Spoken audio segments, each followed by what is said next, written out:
Shall we start? So we're reading in Book 2, Canto 6, the kingdoms and godheads of the greater life. And on page 176, there's a kind of little paragraph break in the middle of the page. Sri Aurobindo tells us that this realm, the kingdoms and godheads of the greater life, inspires us with our vaster hopes. Because of the nature of that realm, that's where our high aspirations, our hopes for a better world come from. The realm of the greater life. Its forces have made landings on our globe. Sometimes we read about this, that aliens might have come from other worlds here. In a sense, it is true. Not that they've come from other planets, but that they've come from other planes of existence. In fact, elsewhere, Sri Aurobindo says, all the forces of all the planes, they are acting here. And here they conflict and fight and struggle with each other, but they are on earth here to harmonize and become one.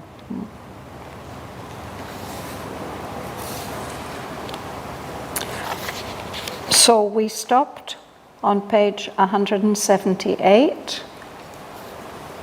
the line, "She has lured the eternal into the arms of time."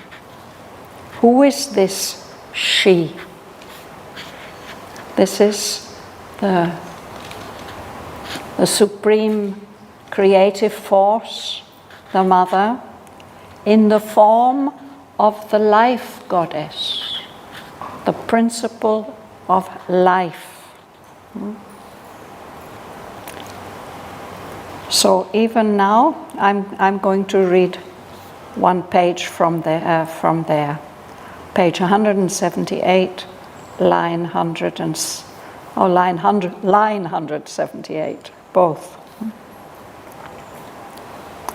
Even now, herself, she knows not what she has done. For all is wrought beneath a baffling mask, a semblance other than its hidden truth, the aspect wears of an illusion's trick, a feigned, time-driven unreality, the unfinished creation of a changing soul in a body changing with the inhabitant. Insignificant her means, infinite her work. On a great field of shapeless consciousness, in little finite strokes of mind and sense, an endless truth she endlessly unfolds. A timeless mystery works out in time. The greatness she has dreamed, her acts have missed. Her labor is a passion and a pain, a rapture and pang, her glory and her curse. And yet she cannot choose, but labors on. Her mighty heart forbids her to desist.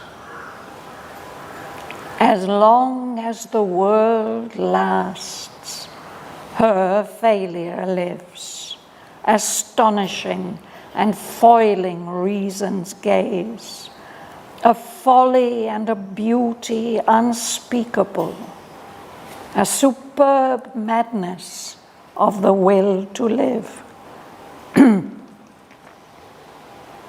a daring, a delirium of delight. This is her being's law, its sole resource. She sates, though satisfaction never comes, her hungry will to lavish everywhere her many-imaged fictions of the self and thousand fashions of one reality. A world she made, touched by truth's fleeing hem. A world cast into a dream of what it seeks. An icon of truth, a conscious mystery's shape. It lingered not like the earth mind, hemmed in solid barriers of apparent fact. It dared to trust the dream mind and the soul. A hunter of spiritual verities, still only thought or guessed or held by faith, it seized in imagination and confined a painted bird of paradise in a cage. This greater life is enamored of the unseen. It calls to some highest light beyond its reach. It can feel the silence that absolves the soul. It feels a savior touch, a ray divine. Beauty and good and truth its Godheads are. It is near to heavenlier heavens than earth's eyes see, a direr darkness than man's life can bear. It has kinship with the demon and the God.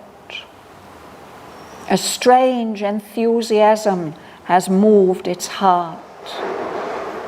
It hungers for heights. It passions for the supreme.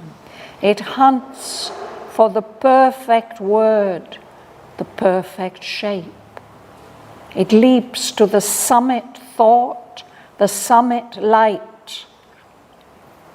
For by the form, the formless is brought close, and all perfection fringes the absolute. A child of heaven who never saw his home, its impetus meets the eternal at a point. It can only near and touch. It cannot hold. It can only strain towards some bright extreme. Its greatness is to seek and to create.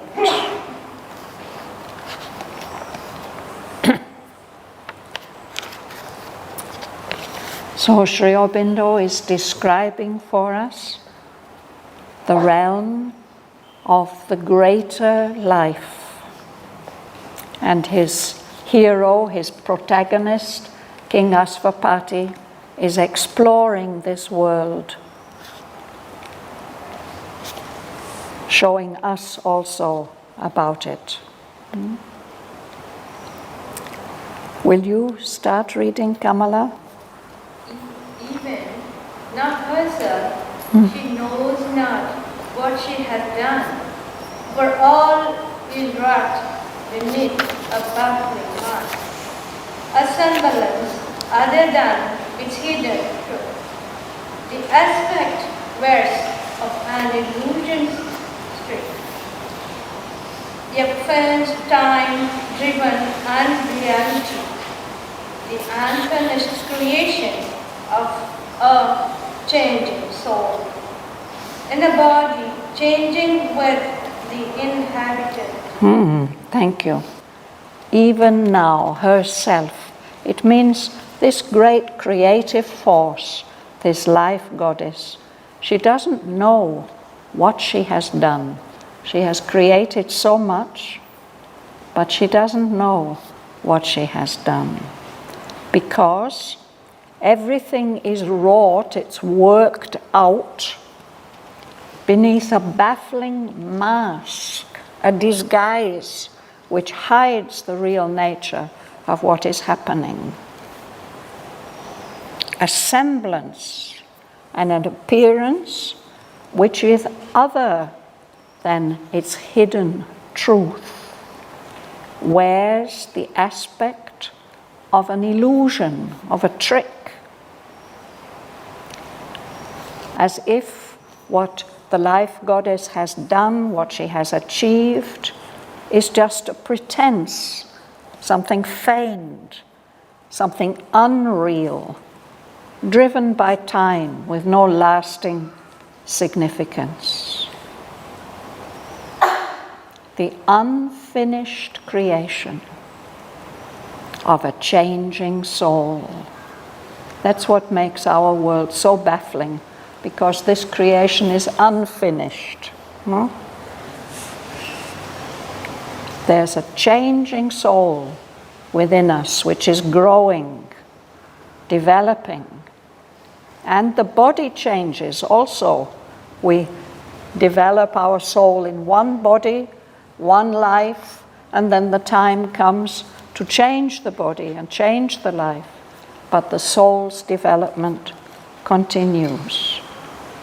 The unfinished creation of a changing soul in a body changing with the inhabitant.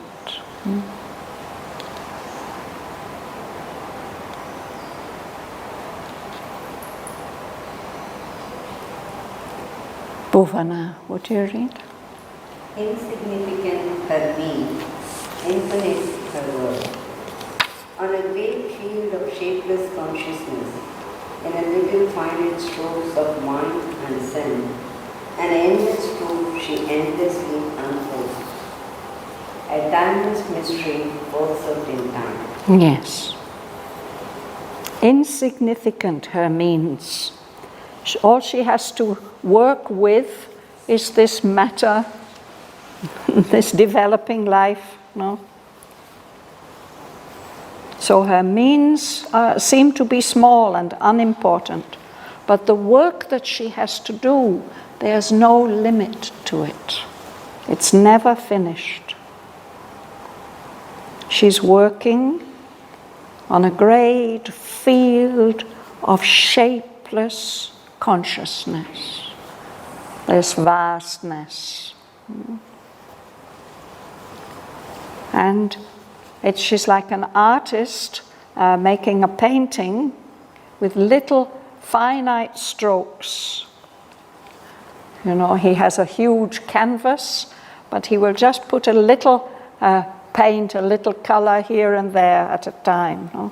Little finite strokes of mind and sense. These are her means. She is endlessly unfolding an endless truth. She's working out a mystery that isn't limited by time, but she's working it out in time in our universe. The greatness she has in her hands have missed.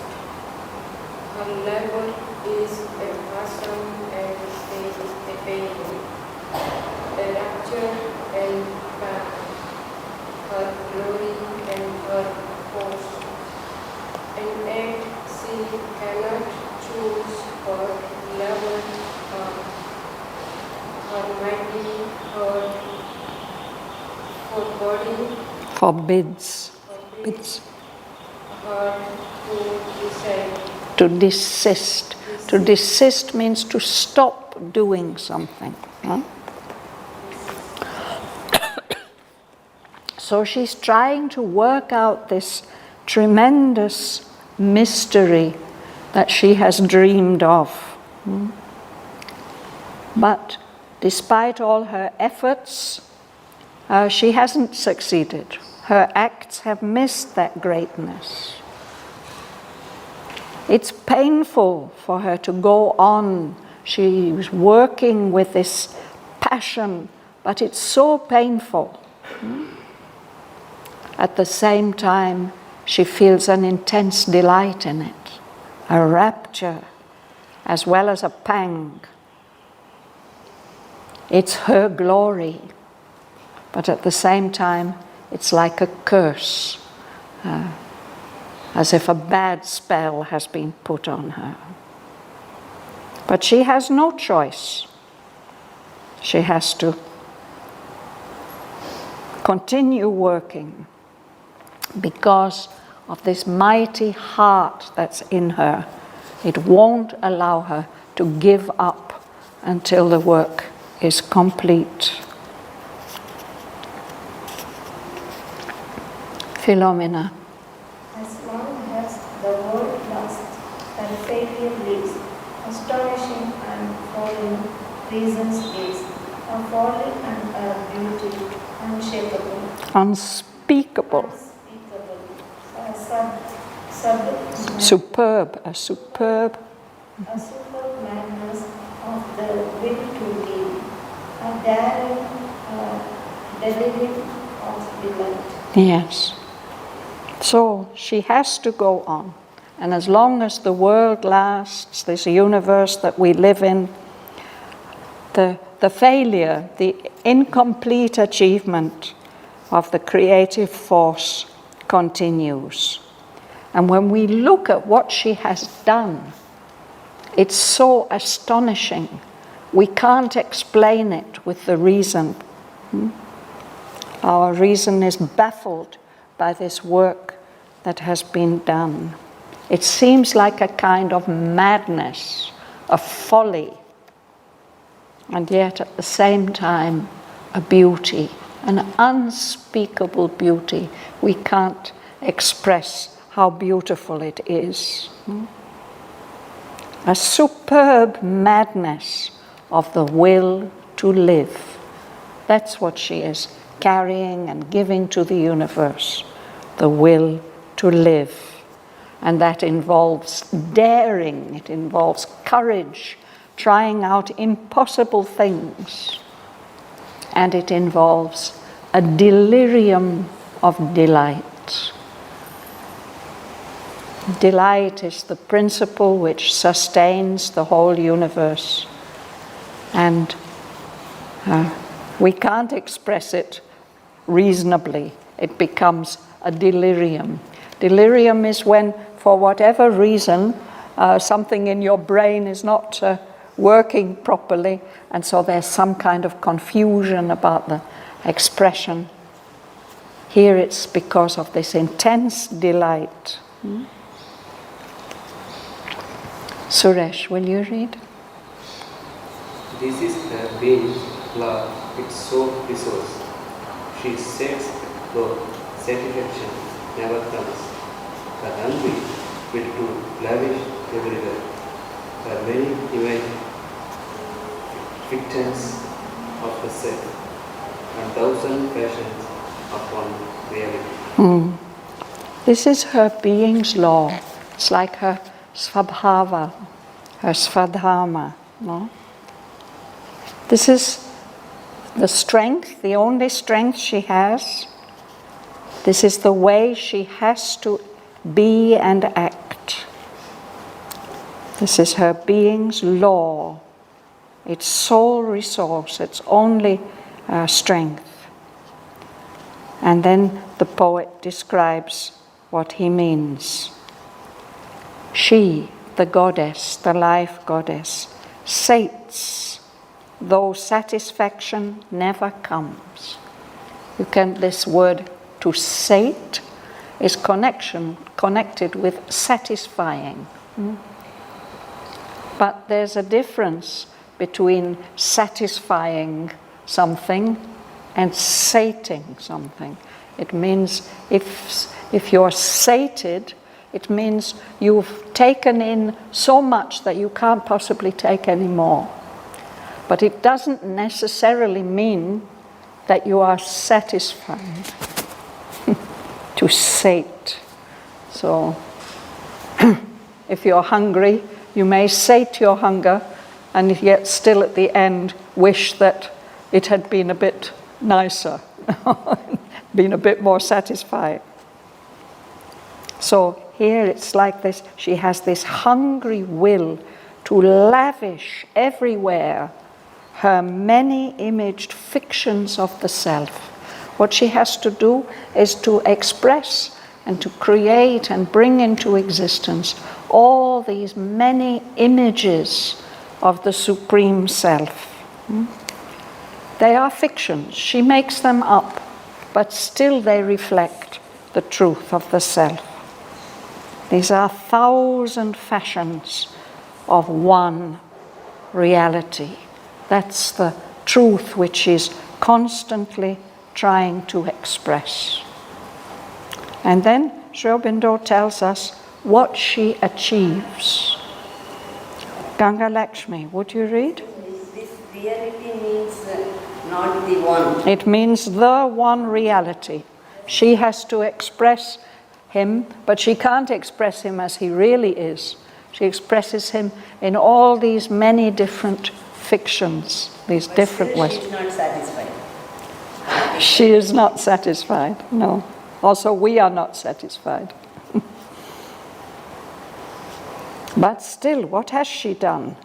Now he describes what she's achieved, Ganga Lakshmi. The world she made touch by fruits plain and the world cast into a dream of what it seeks, an incarn of truth, the conscience mystery shade.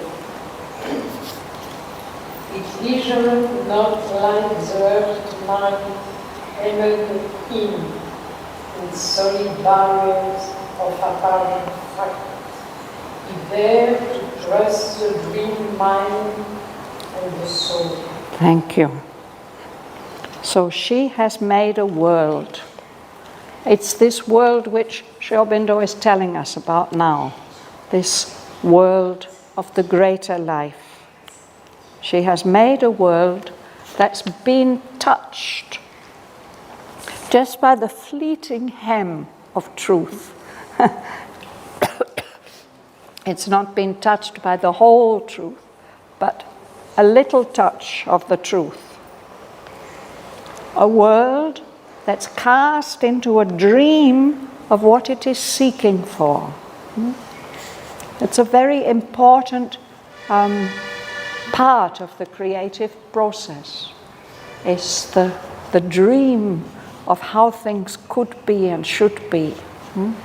Even a little bit of that can help us.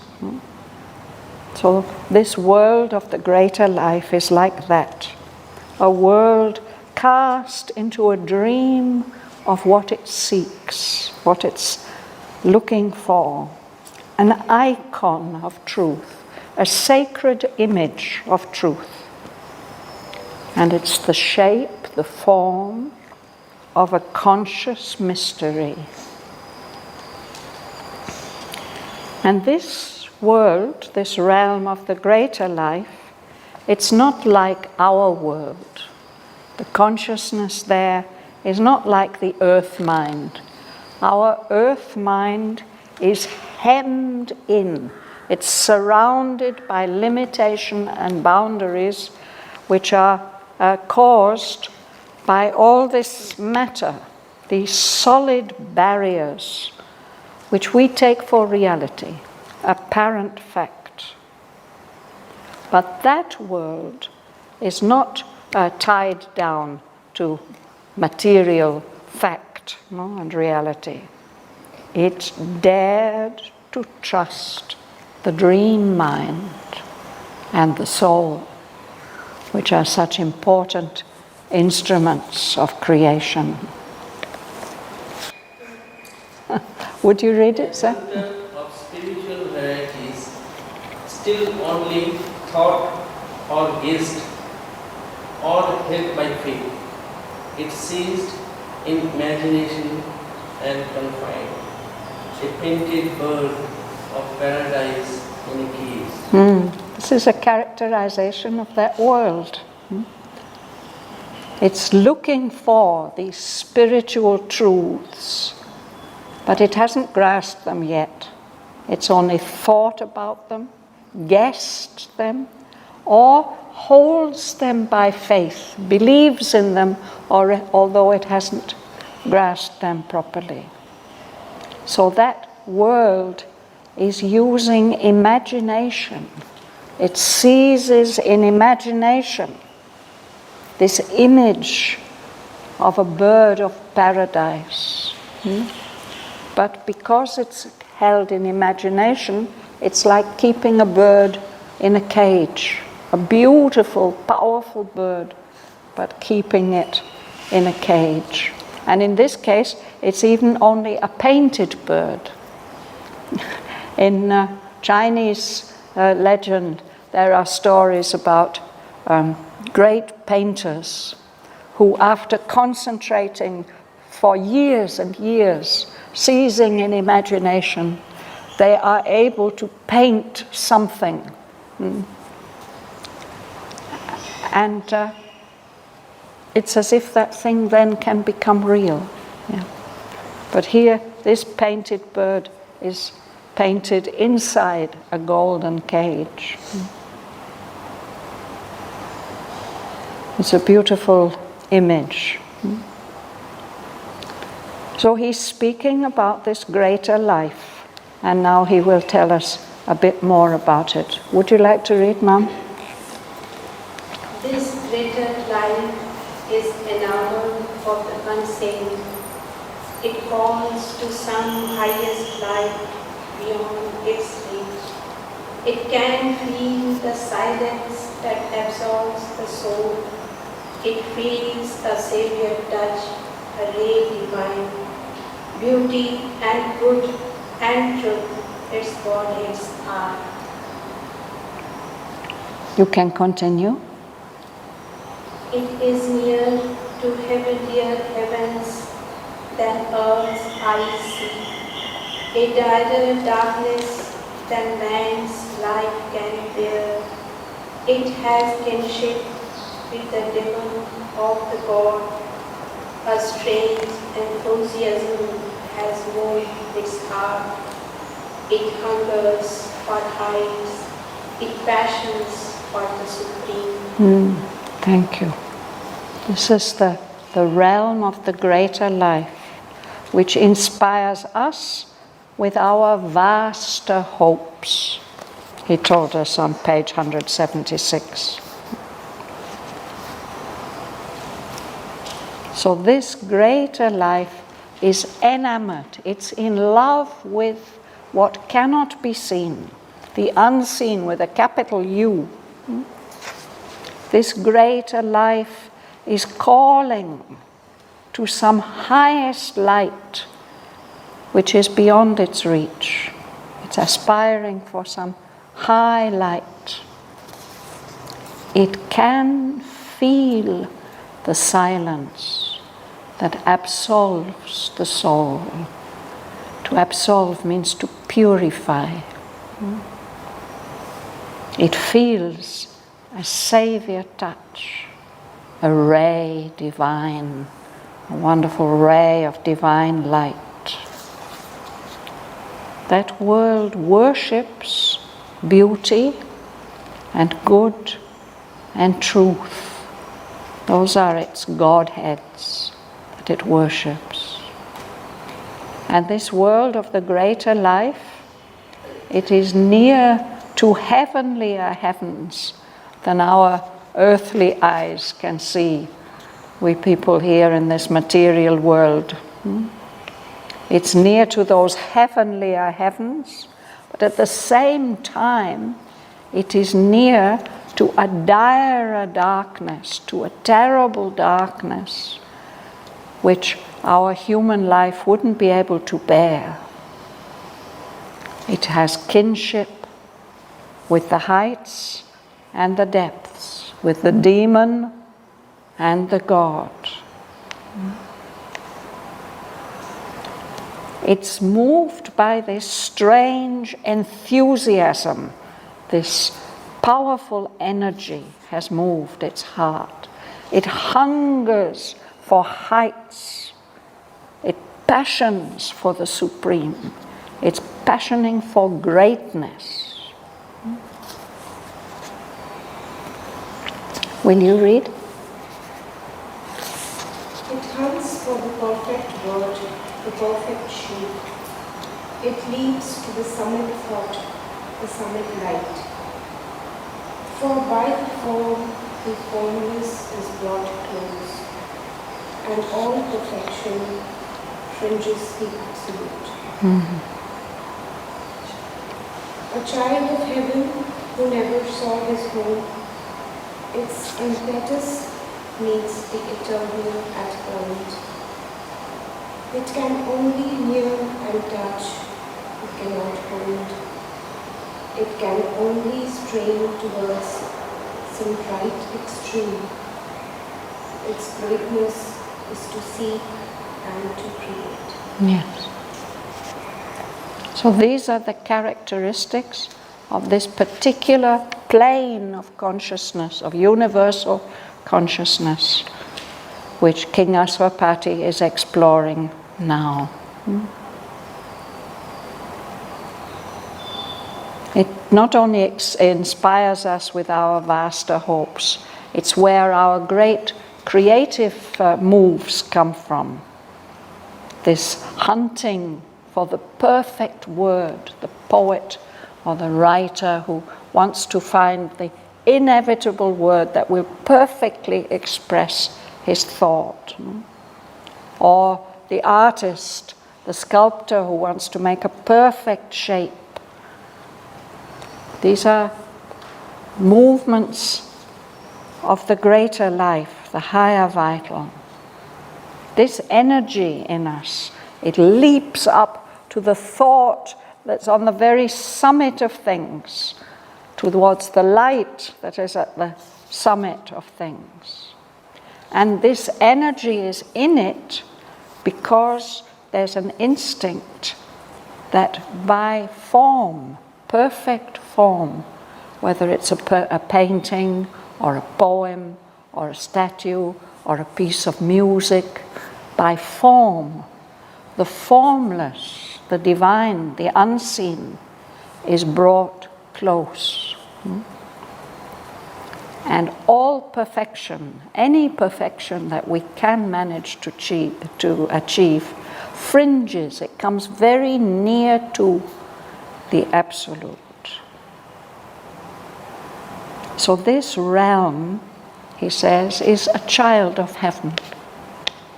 In fact, ever since we've been reading about the life goddess, he starts by speaking of her as a lost orphan child, who's wandering in our world. This child of heaven who never saw his home. He's been lost from the very beginning. But still there's this impetus, this drive in it, which does in fact meet the eternal at a point, just at a single little point. It can only become near and touch the eternal. It can't hold on to it.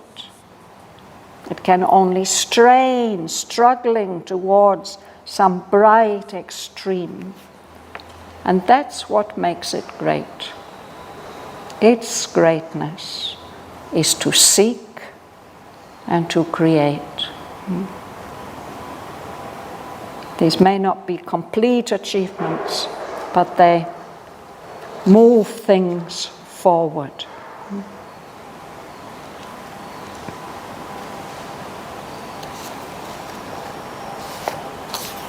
Shall we read a little more? On every plane, this greatness must create. On earth, in heaven, in hell, she is the same. Of every fate, she takes her mighty part. A guardian of the fire that lights the suns, she triumphs in her glory and her might. Opposed, oppressed, she bears God's urge to be born. The spirit survives upon non-being's ground. World force outlasts world disillusioned shock. Dumb, she is still the word. Inert, the power. Here, fallen, a slave of death and ignorance. To things deathless, she is driven to aspire and moved to know even the unknowable. Even nescient, null, her sleep creates a world.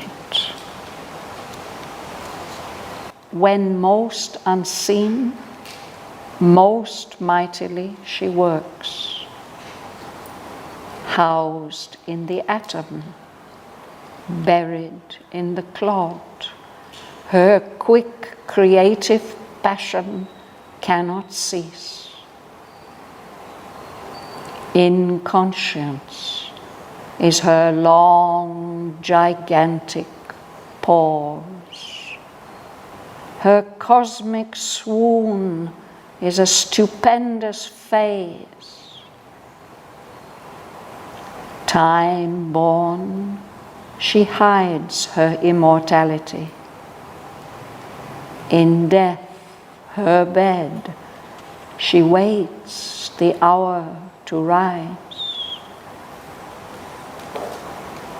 Even with the light denied that sent her forth, and the hope dead she needed for her task, even when her brightest stars are quenched in night, nourished by hardship and calamity, and with pain for her body's handmaid, masseuse, nurse, her tortured, invisible spirit continues still to toil though in darkness, to create though with pangs. She carries crucified God upon her breast.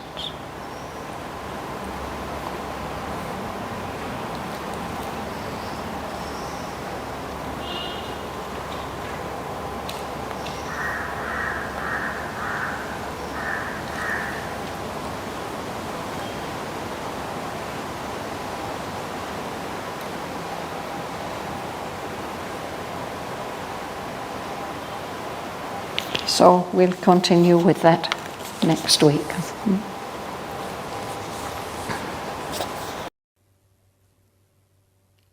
Even now, herself, she knows not what she has done. for all is wrought beneath a baffling mask, a semblance other than its hidden truth, the aspect wears of an illusion's trick, a feigned, time-driven unreality, the unfinished creation of a changing soul in a body changing with the inhabitant.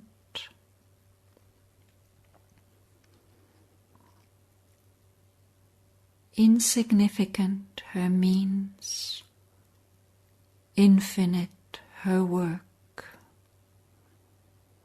On a great field of shapeless consciousness, in little finite strokes of mind and sense, an endless truth she endlessly unfolds.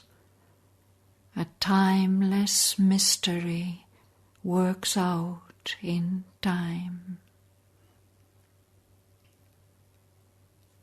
The greatness she has dreamed, her acts have missed. Her labor is a passion and a pain, a rapture and pang, her glory and her curse. And yet she cannot choose, but labors on. Her mighty heart forbids her to desist. As long as the world lasts, her failure lives, astonishing and foiling reason's gaze, a folly and a beauty unspeakable, a superb madness of the will to live, a daring, a delirium of delight. This is her being's law, its sole resource. She sates, though satisfaction never comes, her hungry will to lavish everywhere her many-imaged fictions of the self and thousand fashions of one reality.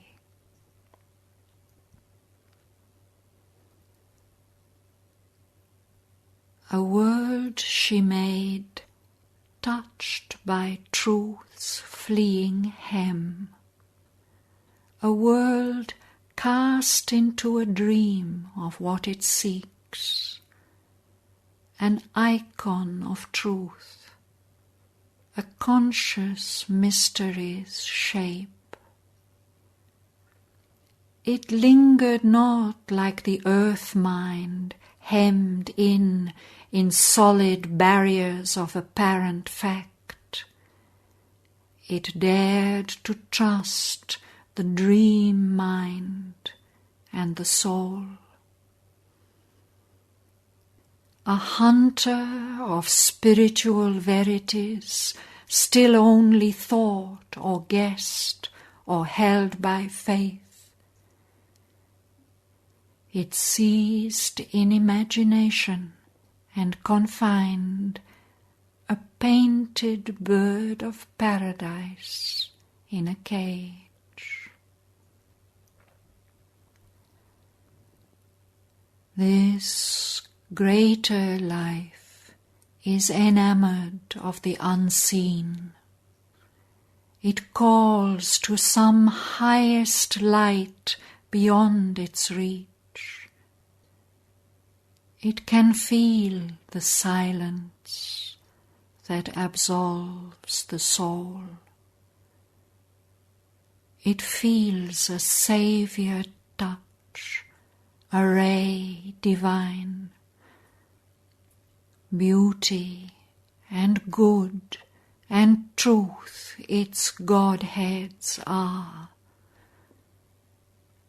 It is near to heavenlier heavens than earth's eyes see, a direr darkness than man's life can bear. It has kinship with the demon and the god. A strange enthusiasm has moved its heart. It hungers for heights, it passions for the supreme. It hunts for the perfect word, the perfect shape. It leaps to the summit thought, the summit light. For by the form, the formless is brought close, and all perfection fringes the absolute. A child of heaven who never saw his home, its impetus meets the eternal at a point. It can only near and touch. It cannot hold. It can only strain towards some bright extreme. Its greatness is to seek and to create.